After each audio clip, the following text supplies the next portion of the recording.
দর্শক আসসালামু আলাইকুম। নানা চড়াই উতরাই পেরিয়ে বর্তমান নবম জাতীয় পে স্কেল নিয়ে যে দোদুল্যমান অবস্থায় পড়েছে সরকারি কর্মকর্তা কর্মচারীরা, এটা নিয়ে বর্তমান সর্বশেষ অবস্থা আপনাদের সাথে শেয়ার করব।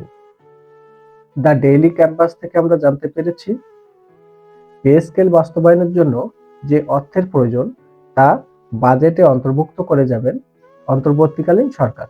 ৩রা ফেব্রুয়ারি সরকারি ক্রয় কমিশনের উপদেষ্টা একথা বলেন সাংবাদিকদের প্রশ্নে, যে আগামী নবম পে স্কেলের জন্য যে বাজেট দরকার সেটা অন্তর্বর্তীকালীন সরকার রেখে যাবেন।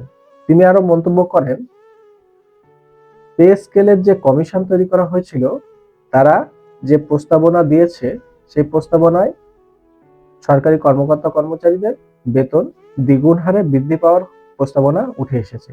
তো এই প্রস্তাবনাটা তিনি সাধুবাদ জানিয়েছেন। এই প্রস্তাবনাটাকে তিনি বলেছেন গ্রহণযোগ্য এবং গঠনমূলক। এবং এর পাশাপাশি অর্থ উপদেষ্টা সালেউদ্দিন আহমেদ বলেছেন, বর্তমানে যে সুপারিশ করা হয়েছে পে স্কেলের ব্যাপারে, এই পে স্কেলটা বাস্তবায়ন করার জন্য যত প্রসেস, যত কার্যক্রম এবং বাজেট অর্থ আমরা রেখে যাব এবং পরবর্তী যে নির্বাচিত সরকার আসবে সেই নির্বাচিত সরকারের মাধ্যমে এটা সম্পূর্ণ আকারে বাস্তবায়ন করা হবে এবং শিক্ষক কর্মচারী তথা সকল সরকারি কর্মচারীদের ভিতরে সুষম হারে এবং প্রস্তাবনা অনুযায়ী সেটা বাস্তবায়ন করা হবে।